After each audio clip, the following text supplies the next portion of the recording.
Olá, eu sou o professor Fernando Domingos e hoje vamos iniciar uma série sobre radiologia odontológica. Vamos falar sobre a história dos raios-x, como são os princípios da interpretação radiográfica e como se dá a produção dos raios-x. Antes de continuar, eu peço que se inscreva no canal.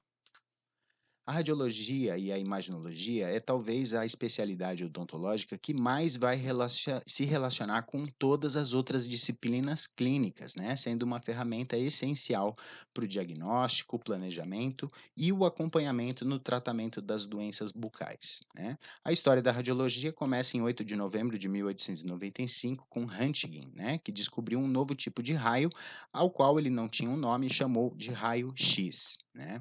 A primeira radiografia foi quando Röntgen pôs a mão de sua esposa sobre um filme fotográfico e expôs aos raios-x.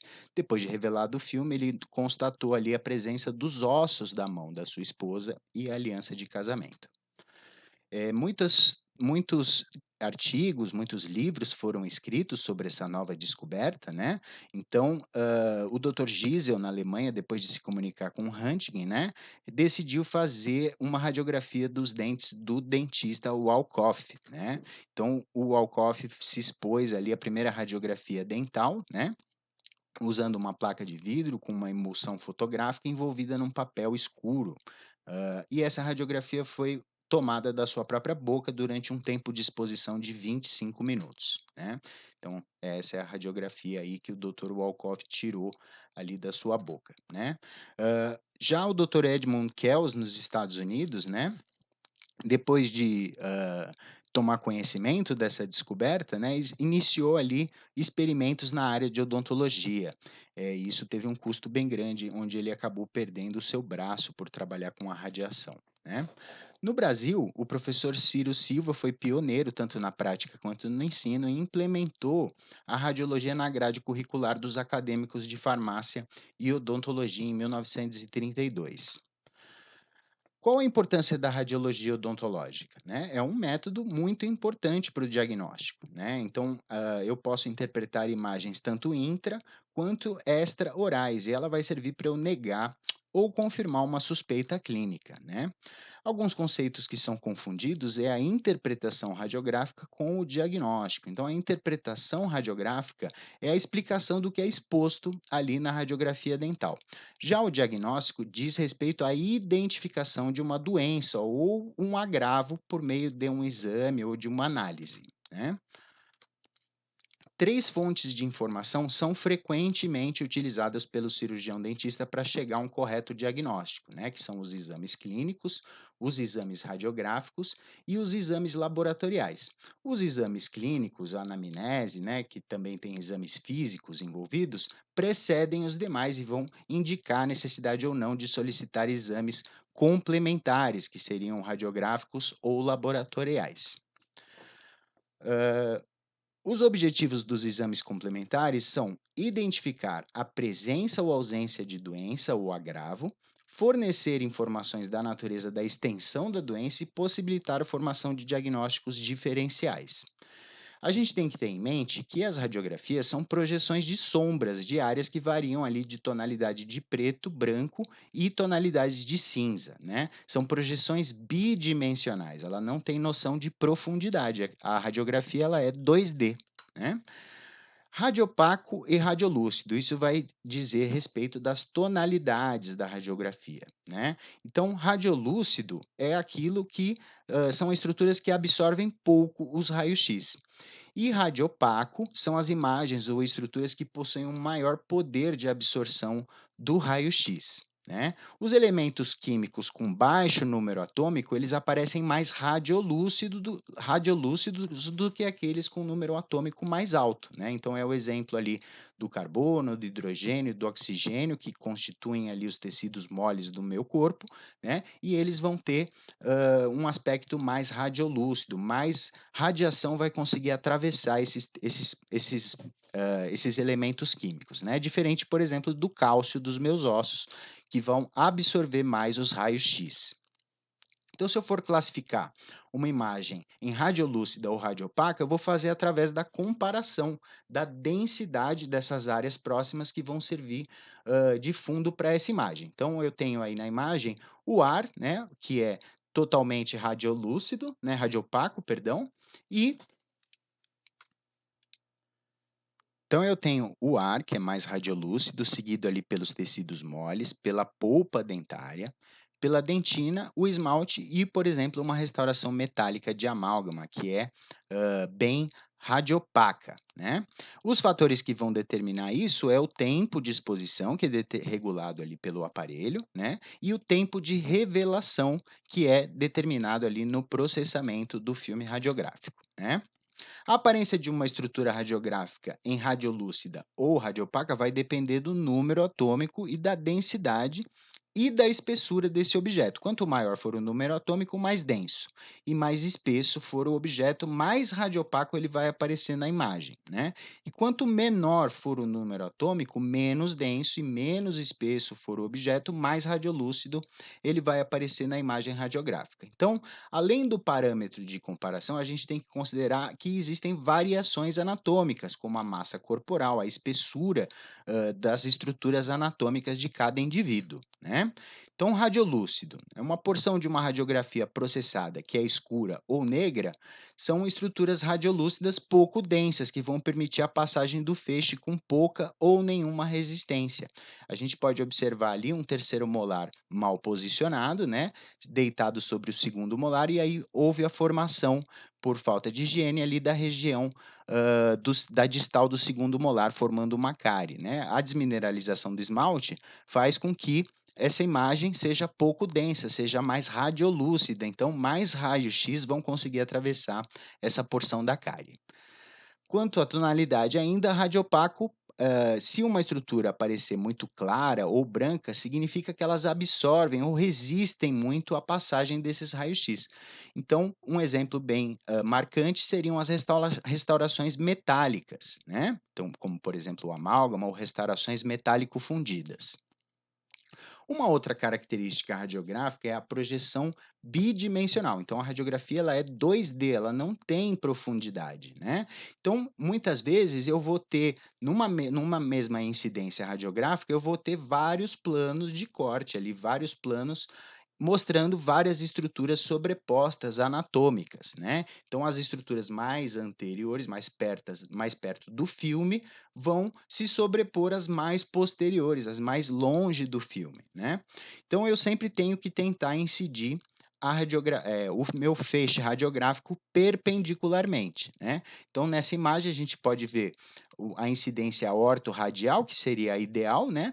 E o feixe um pouco mais para distal ou um pouco mais para mesial, né? O que muda bastante o que a gente observa na radiografia. A superposição de imagens vai dificultar, então, eu avaliar a real localização e a forma das estruturas no interior de um objeto ou no interior do crânio, né? Então, por exemplo, essas três imagens, elas vão ali projetar uma sombra.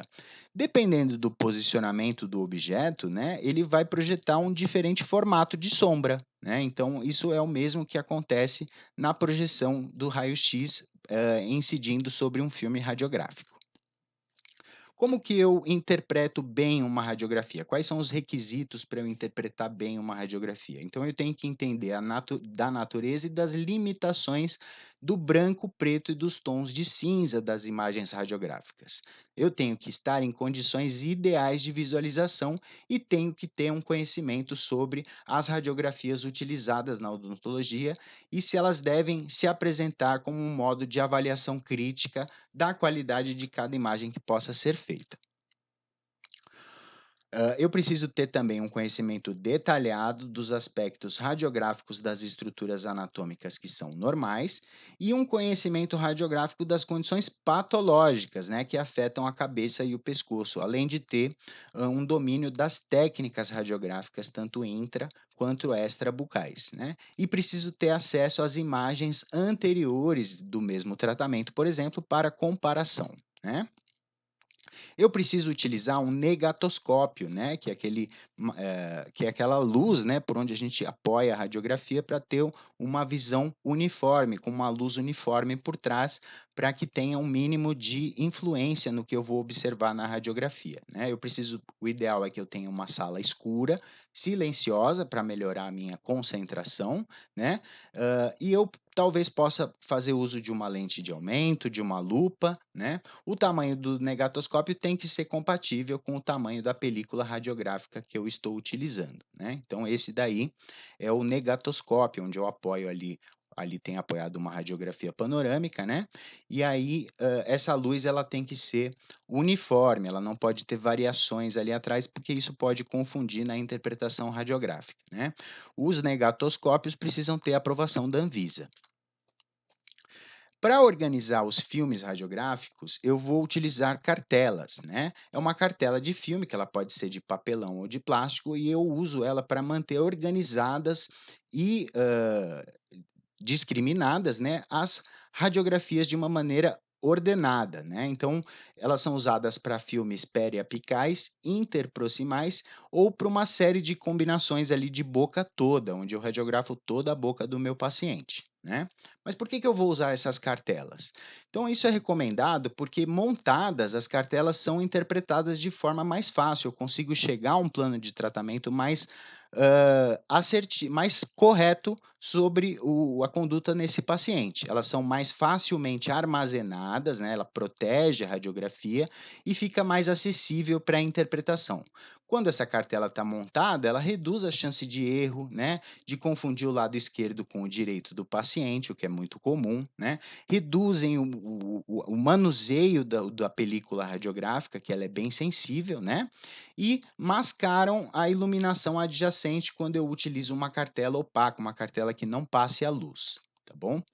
Hã, essa é uma cartela típica para organização de filmes periapicais, né, então eu tenho ali os dentes divididos por quadrantes, né, onde os filmes verticalizados ali são os anteriores, né, então tanto no superior como no inferior eu vou usar para os dentes anteriores de canino a canino, eu vou usar o filme verticalizado.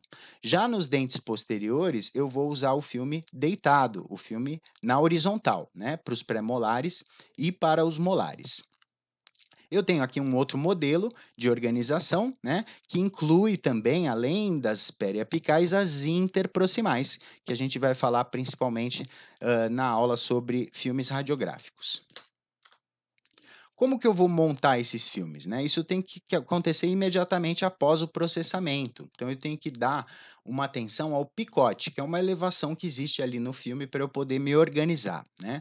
A superfície de trabalho tem que ser de cor clara, seca, limpa, em frente a esse negatoscópio, de preferência numa sala escurecida e em silêncio, né?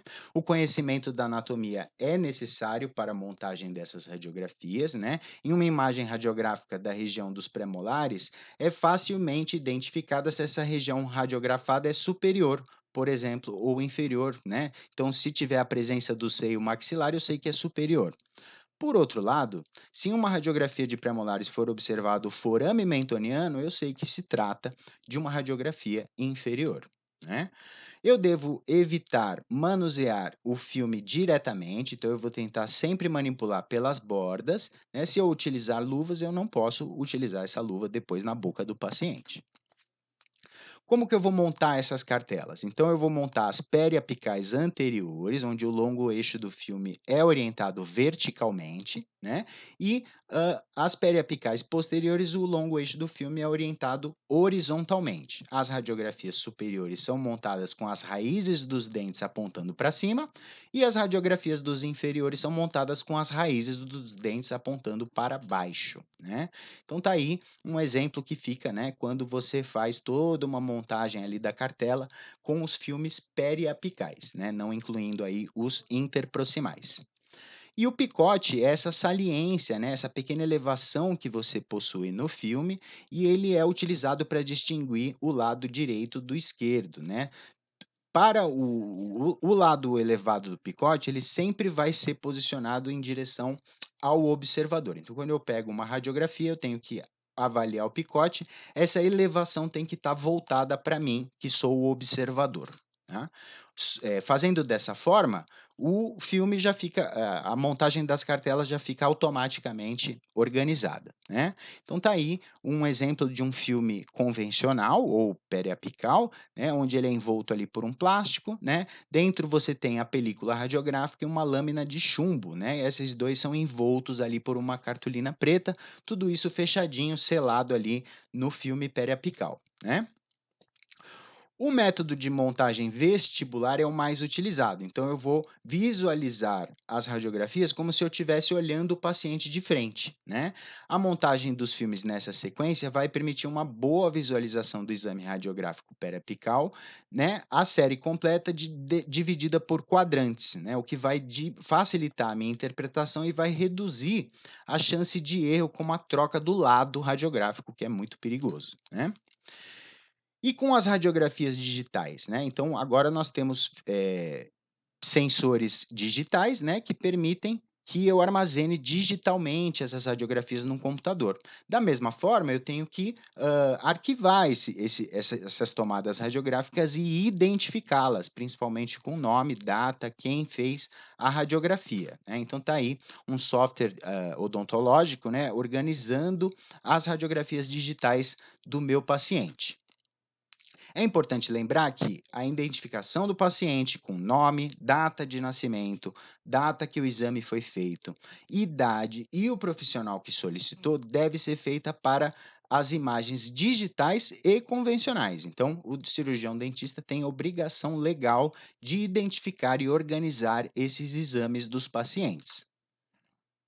Eu tenho que avaliar se a minha radiografia está de boa qualidade, se ela tem alongamentos, encurtamentos, né? Então eu preciso conhecer muitas radiografias para ter domínio dessa técnica, né? A densidade e o contraste dessa radiografia tem que estar aí numa média, né?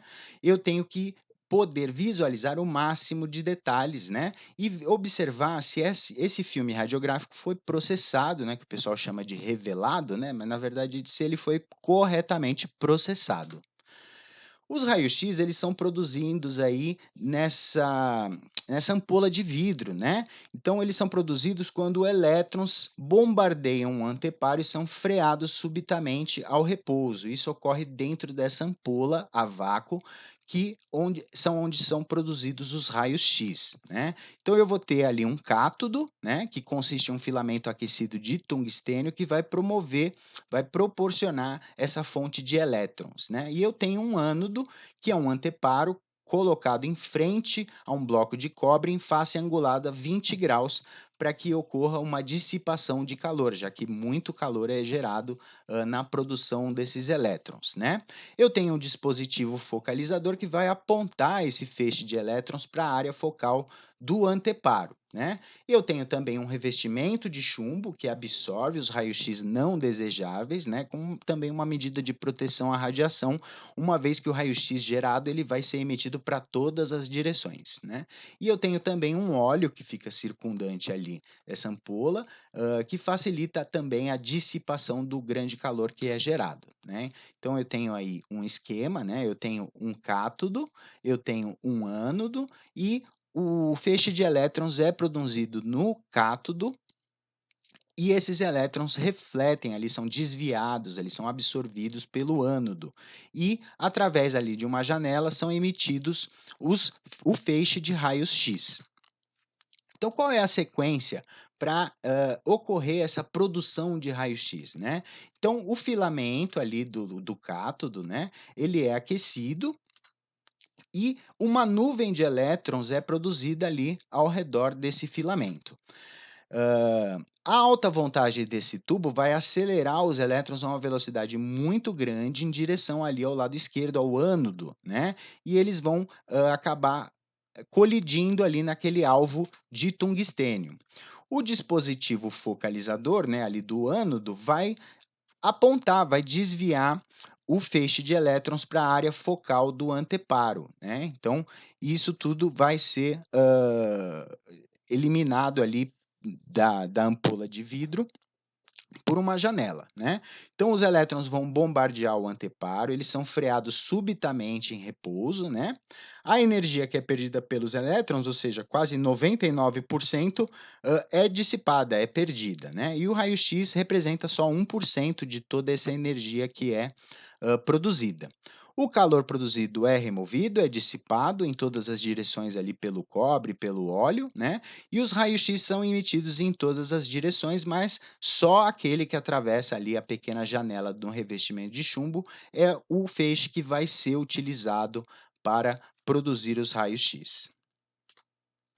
E é isso que eu tinha para falar hoje. Muito obrigado pela atenção.